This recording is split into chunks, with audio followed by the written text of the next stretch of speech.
The Navy banned his 50-foot death charge until it sank 8 Japanese ships in 15 minutes. February 11th, 1944, Solomon Sea, 2:18 a.m. The ocean was dark and flat, without wind or visible waves. PT 247 moved at low speed, its hull producing only a faint hiss as it cut through the still surface. The boat's red interior lights cast a restricted glow across the instruments. Everything else was darkness. Bosun's mate second class Daniel Mercer stood at the helm. He had been in the Pacific for 10 months and had already participated in more than a dozen night patrols. He grew up in Astoria, Oregon, where his father worked in a shipyard. Mercer learned early how engines sounded when they were strained, misaligned, or running clean. That skill made him valuable in the PT fleet, which relied on speed and mechanical consistency. Tonight, his main task was simple on paper: position PT 247 close enough to the approaching Japanese formation for a short-range torpedo attack. The plan was more complicated than the description.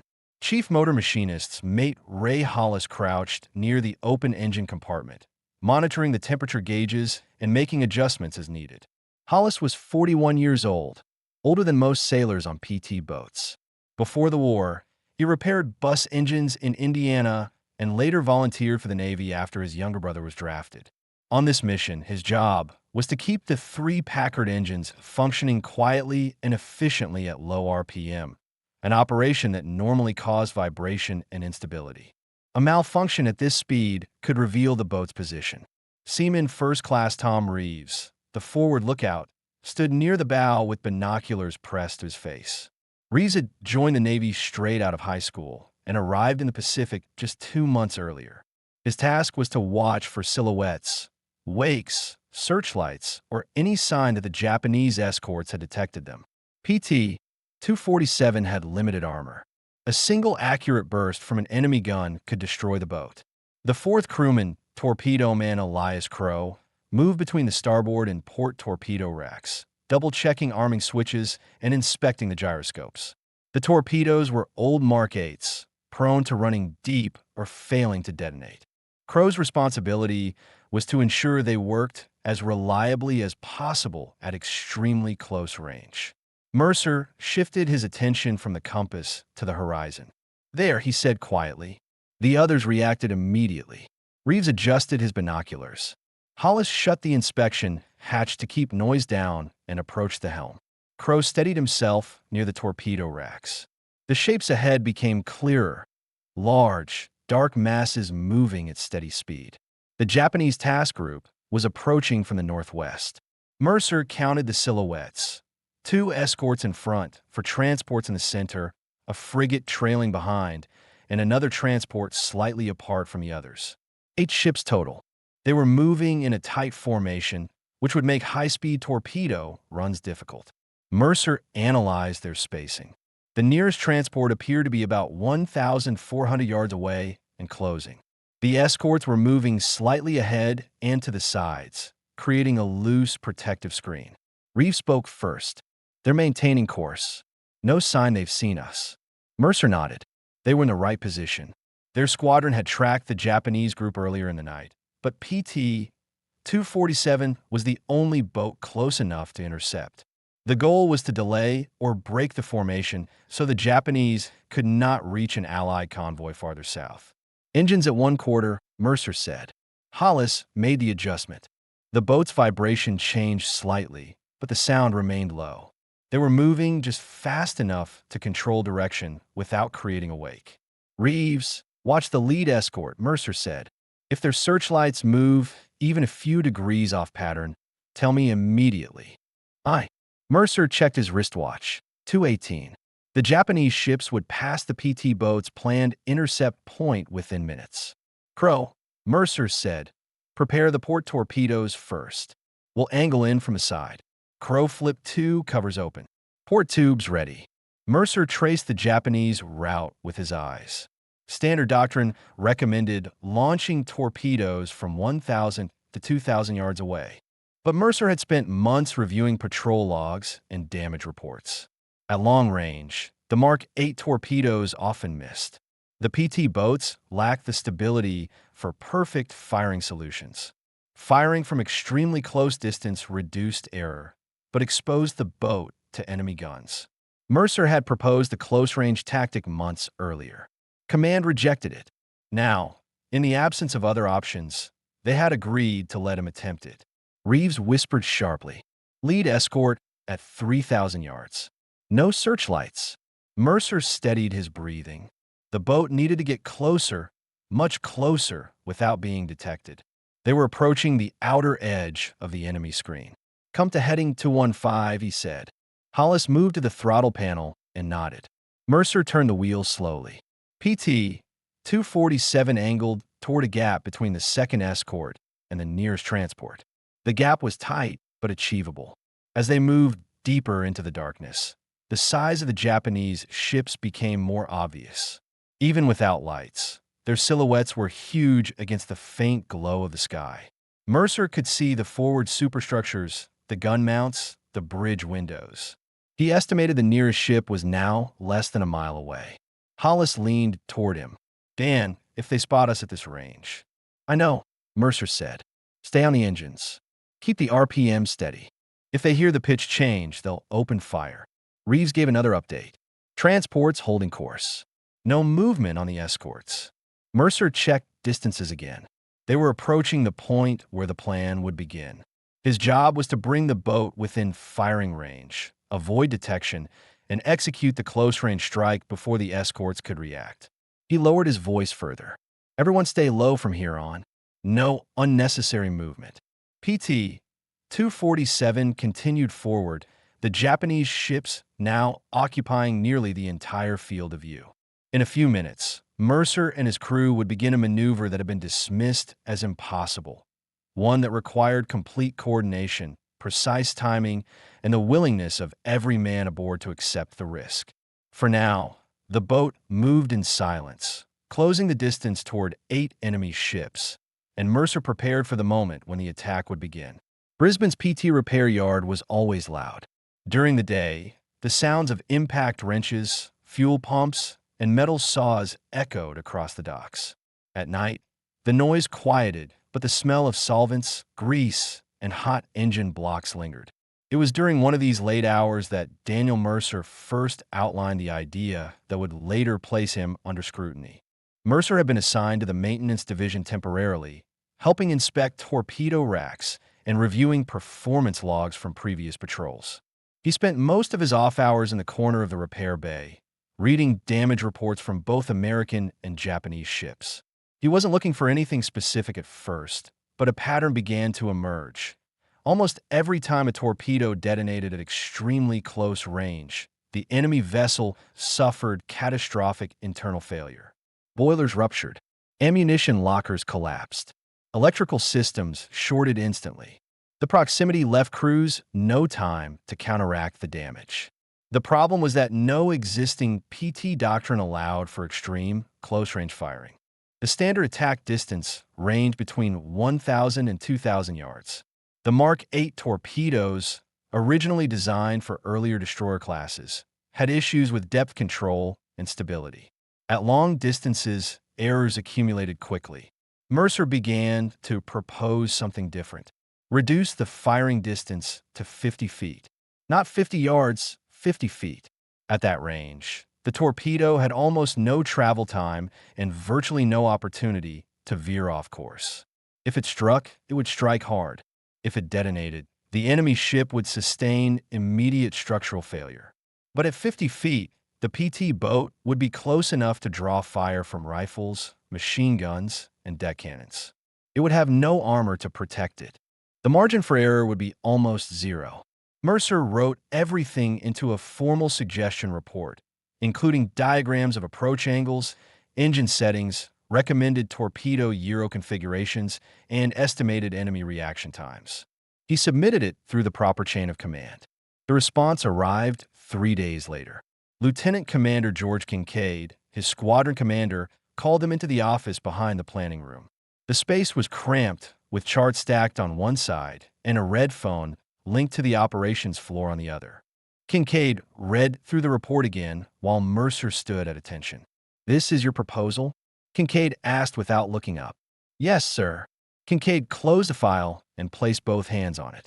"Explain to me why you think a PT boat can survive at 50 feet from a transport or escort." Mercer answered plainly, "Because they won't expect us there. At 50 feet, most deck guns can't depress quickly enough. Their spotting crews will be looking for longer-range attacks. We'll be too close for them to adjust in time." Kincaid lifted the file. "For them to not expect you, you would need to reach 50 feet unnoticed. That means passing through their detection arcs, sound range, and visual range. We operate at night," Mercer said. "Their escorts focus on long-range threats. A direct run at low RPM could slip through." Kincaid set the file down harder this time. "Slip through? At 50 feet? A single rifleman on deck could disable your boat." "Yes, sir. And the torpedoes, what about arming distance? What about a dud? That's why it should be used only under specific conditions. Calm seas, night approach, precise angle." Kincaid exhaled slowly. "You're asking to risk 4 lives on a maneuver you can't test properly." Mercer didn't argue. He had already anticipated every objection. "With respect, sir, I'm proposing a solution for situations where standard tactics don't work." Kincaid stood, walked to the window, and looked out at the row of moored PT boats. "Do you know why you were assigned to the maintenance division for the last 3 weeks, Mercer?" "Yes, sir. Because I'm new to the squadron." Kincaid shook his head. "No, because I needed to evaluate your judgment." He turned back toward the desk. "This maneuver would get a crew killed. I will not authorize it. I will not recommend it. And you will not attempt it under my command. Is that clear?" "Yes, sir." Kincaid stamped the folder with the red block lettering the Navy used for rejected proposals. "Unauthorized, unsafe, do not implement." He handed the report back. "File this away and focus on standard doctrine. You're a good sailor. Don't waste that potential." Mercer left the room with the file under his arm. He didn't argue further. He followed orders. But he also did not throw the proposal away. He kept it in his footlocker, revising small details whenever he found time: angles, distances, and engine settings, because he believed the war would eventually create a moment when standard doctrine was not enough. And when that moment arrived, the crew of PT 247 would be the closest boat available. The situation in the Solomons deteriorated quickly during the first week of January. Intelligence officers began to intercept scattered Japanese radio traffic, indicating increased movement from Rabaul, Cavite, and several smaller island outposts. None of the transmissions were clear, but they all pointed toward the same pattern: preparations for a fast naval transport run. By the 3rd day, Allied reconnaissance confirmed it. Multiple Japanese ships were assembling for a high-speed reinforcement and resupply mission aimed at Bougainville. Destroyers, armed transports, and escort gunboats were preparing to move at night with minimal lighting. Their objective was straightforward: deliver troops and supplies before Allied forces could react. Inside the makeshift operations hut at the PT base on Rendova, a map of the Solomon Sea covered nearly half the wall. Officers placed colored pins at expected Japanese departure points. A thin string stretched from Rabaul to the western approach of Bougainville, outlining the estimated route. The room was hot and crowded, the air thick with humidity and kerosene fumes. PT crews stood shoulder to shoulder as Lieutenant Commander Kincaid addressed them. "The Japanese force is larger than anything we've seen in this sector recently," he said. "If they reach the convoy near Empress Augusta Bay, the Marines on Bougainville will lose critical supplies. Our destroyers are too far south. That leaves us." The room was silent. PT crews were used to difficult missions, but intercepting a major Japanese transport group in open water was not part of their normal duty. They usually targeted barges, isolated transports, or small escort vessels. A coordinated formation of 8 or more ships was another matter entirely. Kincaid continued, "We cannot allow them to make this run. We need to slow them, scatter them, or force them to break formation until heavier support arrives." Mercer stood in the back of the room, arms crossed, listening carefully. He already had a sense of what this meant. He glanced at Hollis beside him, who frowned as he scanned the map. After the briefing, the crews dispersed to their boats. Mercer and Hollis walked to PT 247, tied up near the end of the dock. The wooden deck was still damp from a passing rain shower, and the smell of fuel hung in the air. Hollis leaned against the rail. "This is the run you were worried about," he said quietly. Mercer nodded. "They're coming through the narrow corridor. Escorts in front, transports behind. In open water, they'll outrun standard PT tactics." "And us?" Hollis asked. "We won't get close enough unless we approach differently." Hollis understood what Mercer meant without needing further explanation. "You're thinking about that close-range strike again." Mercer didn't answer immediately. He looked out over the water, watching a small supply barge move towards shore, its engine sputtering. Then he turned back to Hollis. "It's the only method that might disrupt their formation fast enough," he said. "If they stay tight, they'll reach the convoy before sunrise. We can't rely on textbook tactics for something this size."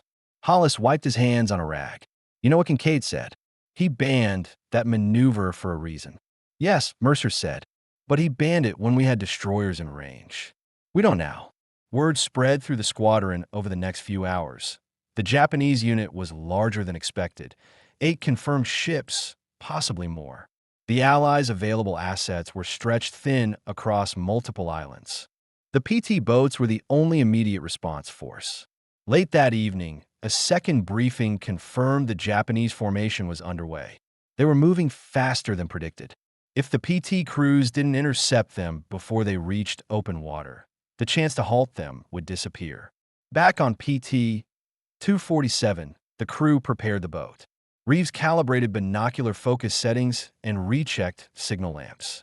Crow inspected each torpedo mount, removed corrosion from the contact points, and ensured the safety pins moved cleanly.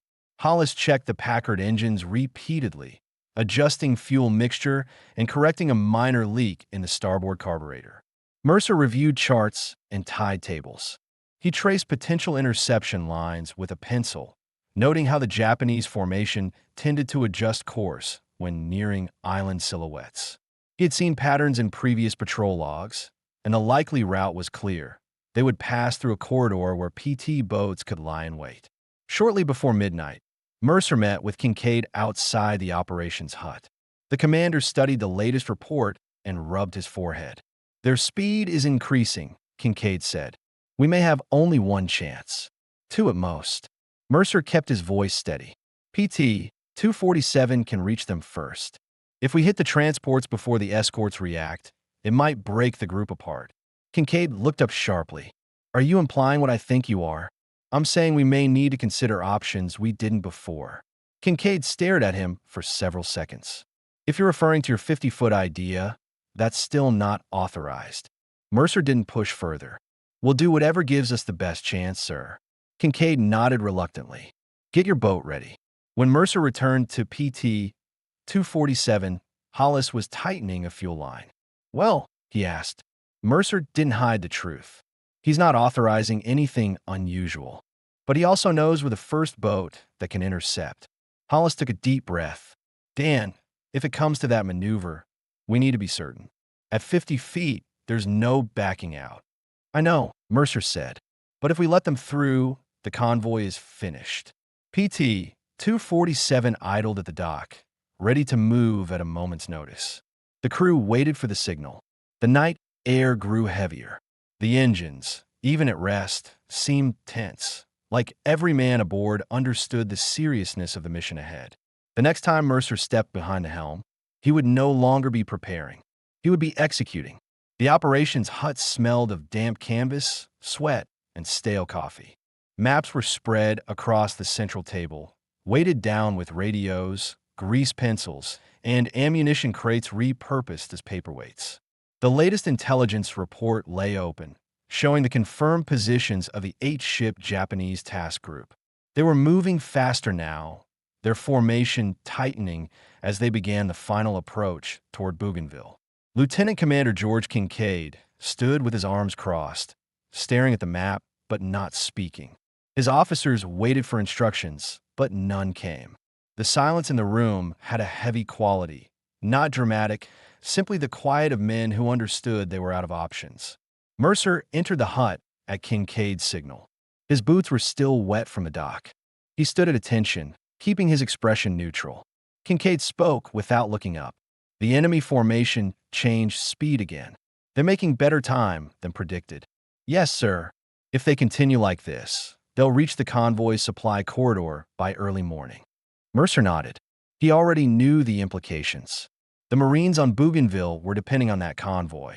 Without ammunition and medical supplies, the front lines would collapse within days. Kincaid stepped away from the table and finally looked directly at Mercer. You know as well as I do that standard tactics won't be enough, he said. We don't have enough boats, and we don't have the right positioning. You're the closest one in the area. PT 247 can intercept first.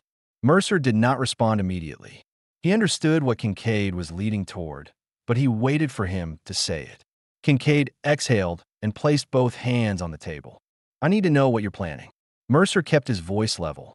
If we strike the transports first, the escorts will have to slow down or break formation. We need to get inside their perimeter before they can adjust.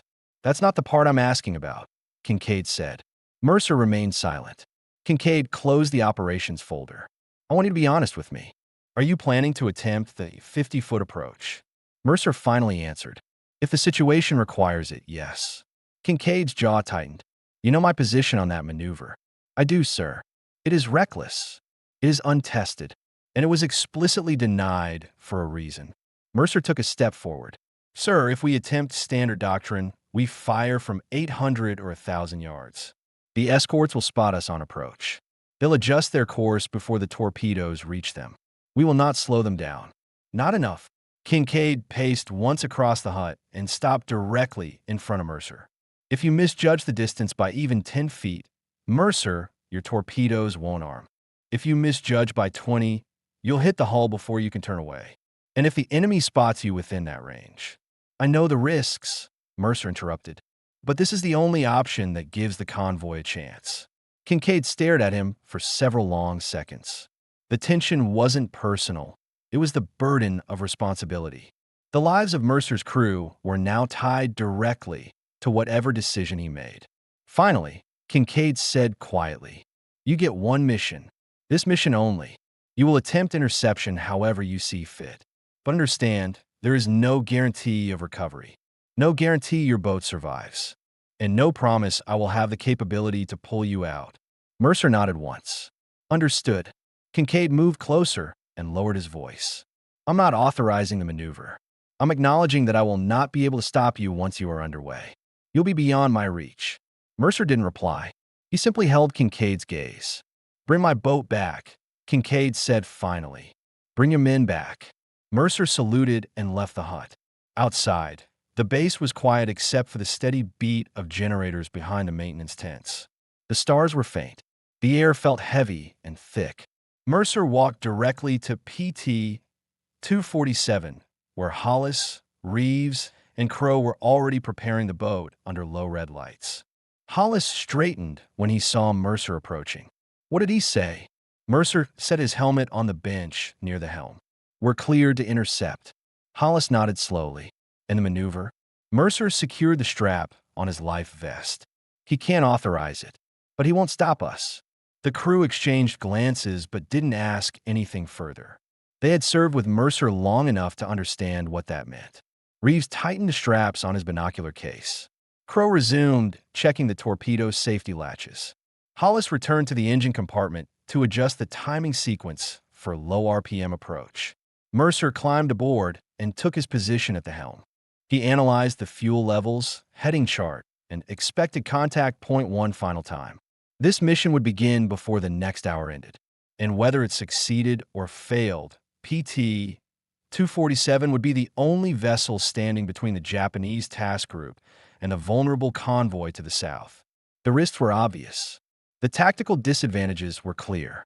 And yet, Mercer knew there was no alternative left. The order to depart came through the radio minutes later.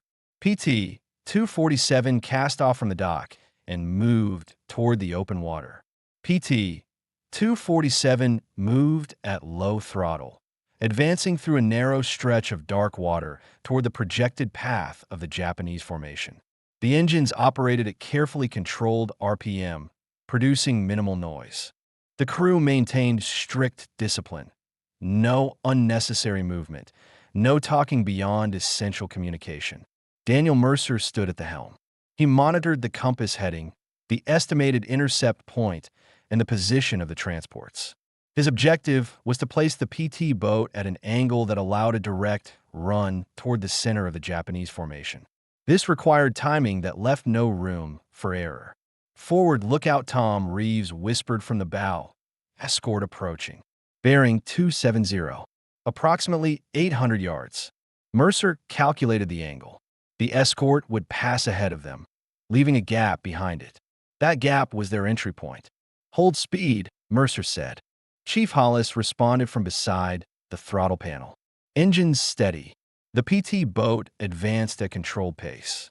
The nearest Japanese escort, a small destroyer, moved from left to right across their field of view, its silhouette defined only by the faint outline of its superstructure. No searchlights were active. No flares. The Japanese formation was maintaining strict blackout operations. As soon as the escort cleared their bow, Mercer gave the first direct command. "Come to heading 180. He turned the wheel slowly. Hollis adjusted the throttle to maintain silent movement. PT 247 angled toward the wider spacing between the second escort and the first transport. This gap was only a few hundred yards across. Entering it undetected depended entirely on controlled speed and darkness. Reeves reported again. First transport at 600 yards. No visual detection. Mercer exhaled once, steady and controlled. He waited. The transport drew closer, large, silent, and unlit. Its hull filled more of the horizon. Behind it, Mercer could now see the stern lights of another transport faintly glowing through layers of haze. "Crow," Mercer said, "prepare port tubes. Disengage safeties. Do not arm yet." "Aye," Crow answered. He removed the safety rods and positioned himself between both torpedo racks. At 2:21 a.m., they reached the point where the maneuver could begin. Mercer spoke quietly but clearly. "Bring engines to attack speed on my mark." Hollis placed his hand on the throttle levers. "Ready." Mercer counted distance in his head. 200 yards. 130. 90. "Attack speed," Mercer ordered. Hollis pushed the throttles forward. The engines roared to life, now fully audible, but timed to match the rising ambient noise from the Japanese ships around them. PT 247 surged forward. Reeves shouted a warning. "They're noticing us." A spotlight flickered briefly on the nearest transport, but swung away. Too slow, too late. Mercer held the wheel steady. "Crow, stand by." Firing at 50 feet. The transport's hull expanded in their field of view. Its forward deck guns began turning, but they were still adjusting elevation. 70 feet. 60. 50. Fire 1. Fire 2. Crow slammed the triggers. Two Mark 8 torpedoes launched with compressed air bursts. At this distance, there was no travel arc to observe. The impacts came almost immediately. Two heavy, direct strikes against the transport's port side. Steam vented upward from the ruptured boiler section. Sections of plating buckled outward. "Passing her!" Hollis shouted. Mercer increased speed, guiding the PT boat along the transport's burning hull. The heat distorted the air. Debris splashed into the water around them. But the second phase of the maneuver had already begun. The next transport was only a short distance away. "Hard a port," Mercer ordered. The boat swung sharply left. Tracer fire cut across the water from an escort that had finally identified their position. The rounds landed several yards behind them, too far back to be effective. Reeves yelled, "Second transport at 90 yards. Maintain 30 knots, Mercer replied. "Crow, switch to starboard tubes." Crow ran across the deck, ducking as a burst of machine gun fire swept overhead. "Starboard tubes ready," he shouted. Mercer steadied the boat. 80 feet. 65. 50. Fire 3. Fire 4. Two more torpedoes launched. One struck midship. The second hit near the stern. Flames rose from the aft deck as fuel ignited. The ship began listing almost immediately. Gunfire from the escorts intensified, but Mercer used the burning transports as cover. The larger ships blocked some of the tracers and reduced the escorts' lines of sight. Passing through their formation, Hollis called out, "Stay low," Mercer instructed.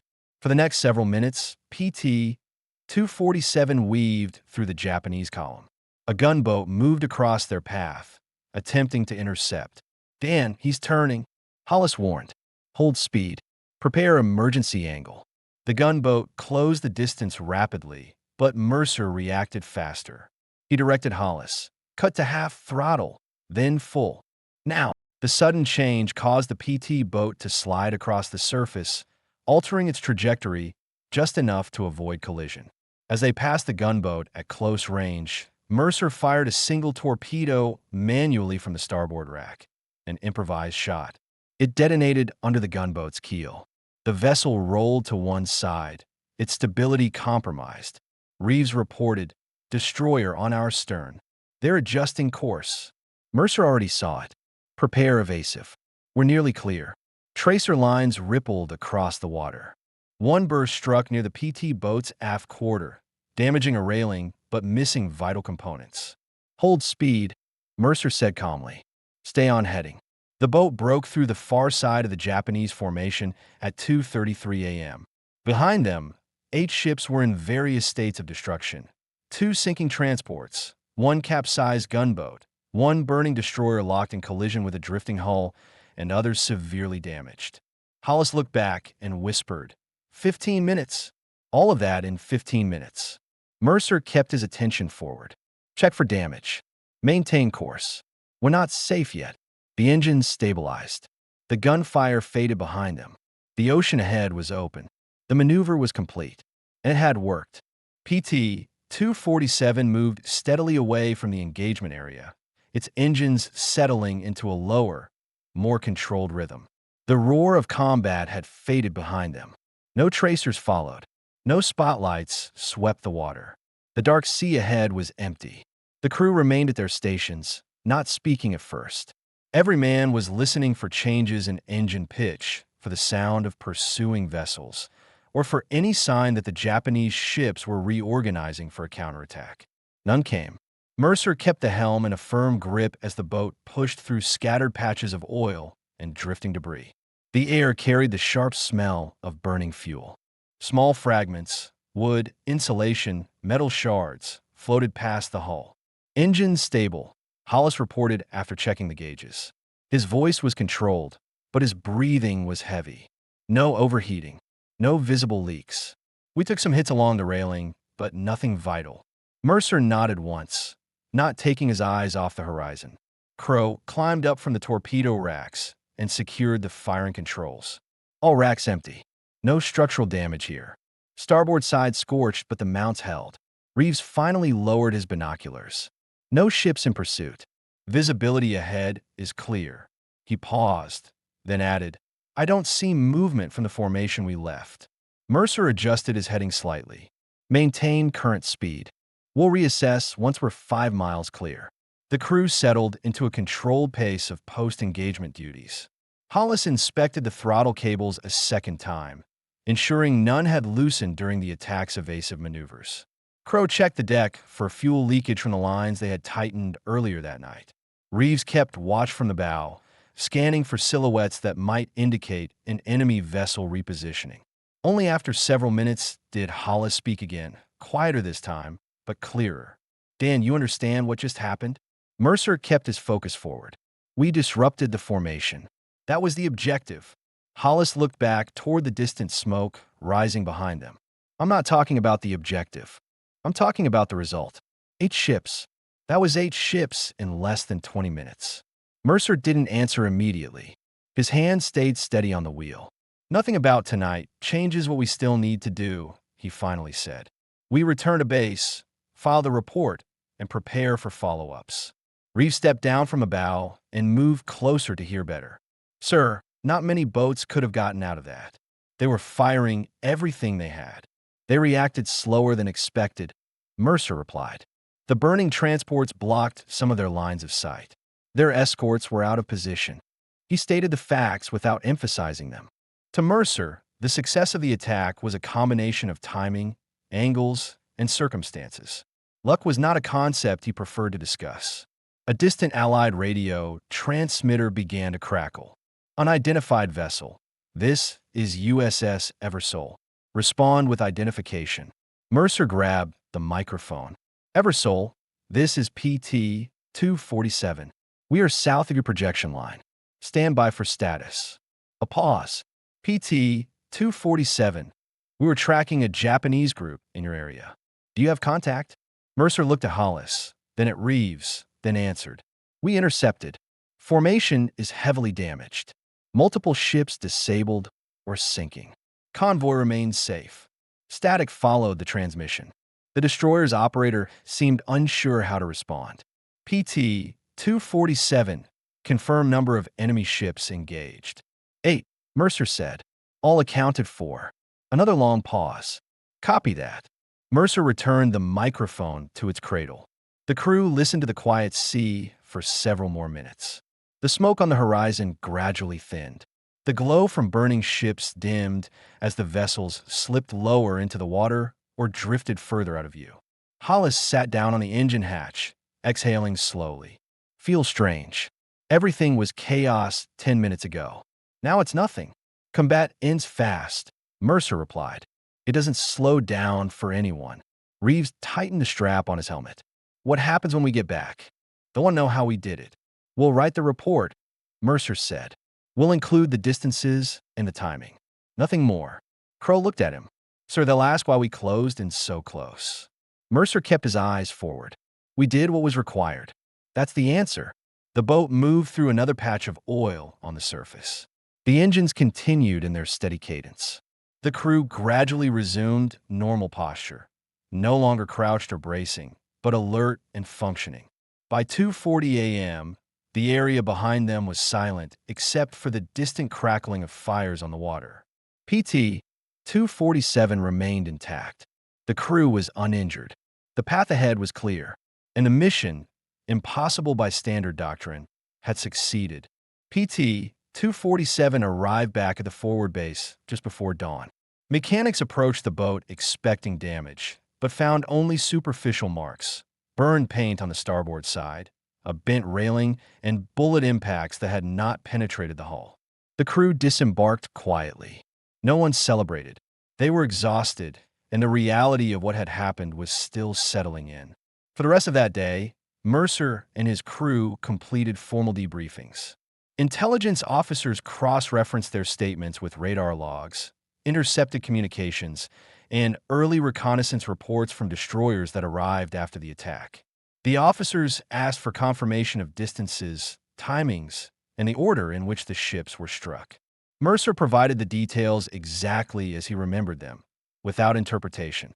The report from USS Eversole verified what PT-247 had claimed. Multiple sinking ships were recorded as the destroyer entered the combat zone. 2 transports already submerged, 1 destroyer overturned, 1 gunboat capsized, and several other vessels burning or adrift. Lifeboats and debris covered the water. The Japanese task group had been stopped. 2 days later, Lieutenant Commander George Kincaid called Mercer into his office. The tone in the room was different from earlier meetings. The desk was clear except for a single folder containing Mercer's after-action report. Kincaid remained standing. I finished reading your account, he said. I also reviewed the reconnaissance photos. Mercer stood at attention. You broke formation protocol, Kincaid continued. You closed to a distance well below authorized firing range. You carried out a tactic I explicitly denied. Yes, sir. Kincaid paused. And you saved the convoy. No enemy ship reached Bougainville. Supply delivery was uninterrupted. Mercer didn't respond. He waited for the rest. Kincaid motioned for him to sit. You understand what you accomplished, but I need to hear your reasoning. Why that distance? Why those angles? Mercer answered directly. Because at standard ranges they would have adjusted course and avoided the torpedoes. The transports were the priority target. We cannot risk a miss. Kincaid nodded slowly. Your report reflects disciplined decision-making. No theatrics. No exaggeration. That's exactly how it should be. He closed the folder. You should know, Kincaid continued. That higher command requested a copy of your maneuver proposal. They want to study the feasibility. Mercer remained calm. Are they planning to adopt it? No, Kincaid said. They're studying it to understand how it worked once. No one believes it can be turned into doctrine. It depends too much on environmental conditions, on enemy formation errors, and on instinct. What you did can't be repeated on command. Mercer nodded in agreement. Hollis waited outside the office when Mercer stepped out. Well, Hollis asked. Debrief is complete, Mercer said. They're reviewing the maneuver, nothing more. Hollis walked with him toward the pier, his boots thudding softly on the wooden planks. They should know you didn't do it to prove anything, Hollis said. You did it because it was the only choice left. They'll draw their own conclusions, Mercer replied. Over the next week, PT 247's crew returned to routine patrols. No one treated them differently. The base had no formal ceremony. There were no medals issued immediately and no speeches. The PT squadrons operated under constant pressure. Success one day did not remove the responsibilities of the next. But word spread quietly. Crews from other boats asked to see the torpedo racks Mercer had used. Officers requested distance estimates and approach timings. Mechanics from nearby units inspected PT 247's hull markings, searching for details to include in maintenance reports. The story traveled outward, first across the squadron, then to other bases in the Solomons, and eventually to the desks of analysts in Pearl Harbor. Most wanted to know the same thing. How did a single PT boat disable an entire task group in 15 minutes? The answer was always the same. A combination of timing, angle, opportunity, and risk accepted without hesitation. No one ever attempted the 50-foot maneuver again. It remained an anomaly, an action used only when circumstances removed all other viable choices. For Mercer and his crew, the mission became part of their record but did not define their daily work. They continued to patrol, repair, refuel, and repeat the same cycle of night operations in the islands. Still, those who studied the event understood its significance. On one critical night, with an Allied convoy in danger and no conventional solution available, a PT boat executed a maneuver that commanders once called impossible. And for that brief window of time, it changed the course of a battle.